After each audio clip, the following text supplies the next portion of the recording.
The Gospel according to St. John, chapter 11.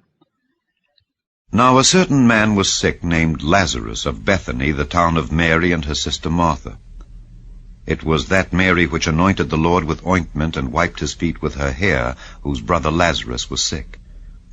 Therefore his sisters sent unto him, saying, Lord, behold, he whom thou lovest is sick.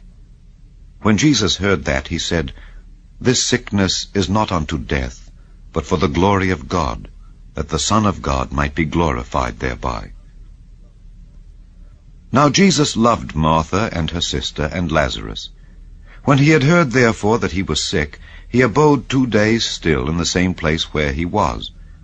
Then after that saith he to his disciples, Let us go into Judea again. His disciples say unto him, Master, the Jews of late sought to stone thee, and goest thou thither again? Jesus answered, Are there not 12 hours in the day? If any man walk in the day, he stumbleth not, because he seeth the light of this world. But if a man walk in the night, he stumbleth, because there is no light in him. These things said he, and after that he saith unto them, Our friend Lazarus sleepeth, but I go that I may awake him out of sleep.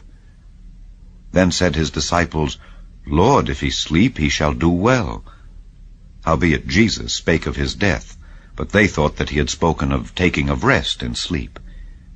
Then said Jesus unto them plainly, Lazarus is dead, and I am glad for your sakes, that I was not there, to the intent ye may believe. Nevertheless, let us go unto him. Then said Thomas, which is called Didymus, unto his fellow disciples, Let us also go, that we may die with him. Then when Jesus came, he found that he had lain in the grave 4 days already. Now Bethany was nigh unto Jerusalem, about 15 furlongs off. And many of the Jews came to Martha and Mary to comfort them concerning their brother. Then Martha, as soon as she heard that Jesus was coming, went and met him, but Mary sat still in the house. Then said Martha unto Jesus, Lord, if thou hadst been here, my brother had not died. But I know that even now, whatsoever thou wilt ask of God, God will give it thee. Jesus saith unto her, Thy brother shall rise again. Martha saith unto him, I know that he shall rise again in the resurrection at the last day. Jesus said unto her, I am the resurrection and the life. He that believeth in me, though he were dead, yet shall he live. And whosoever liveth and believeth in me shall never die. Believest thou this? She saith unto him, Yea, Lord, I believe that thou art the Christ, the Son of God, which should come into the world. And when she had so said, she went her way, and called Mary her sister secretly, saying, The Master is come, and calleth for thee. As soon as she heard that, she arose quickly, and came unto him.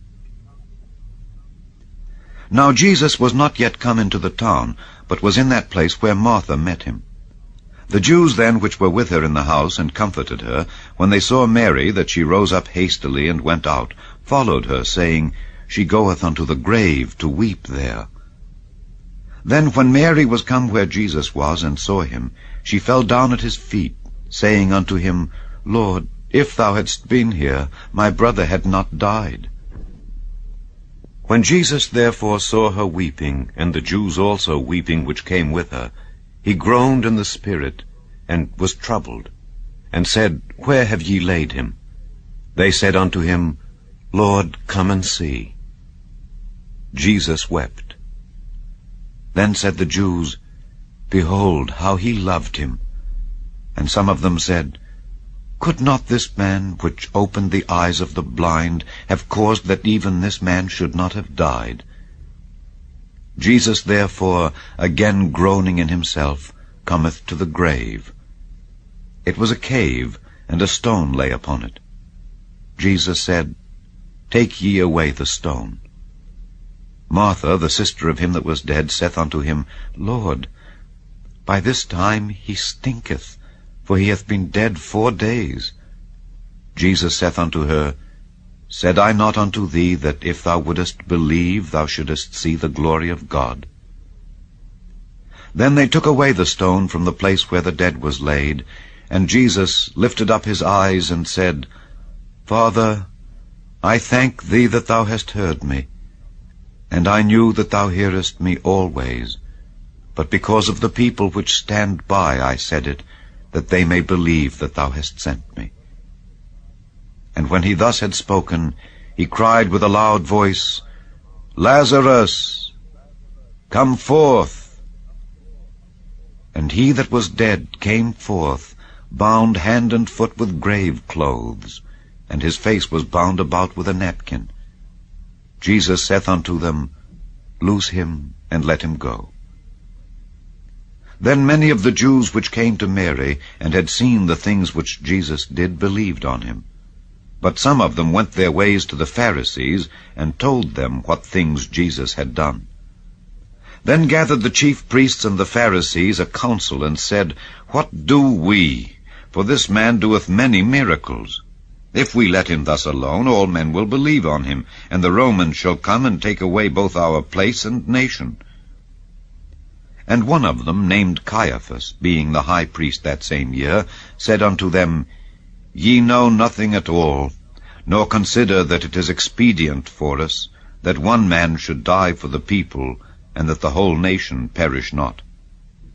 And this spake he not of himself, but, being high priest that year, he prophesied that Jesus should die for that nation, and not for that nation only, but that also he should gather together in one the children of God that were scattered abroad. Then from that day forth they took counsel together for to put him to death.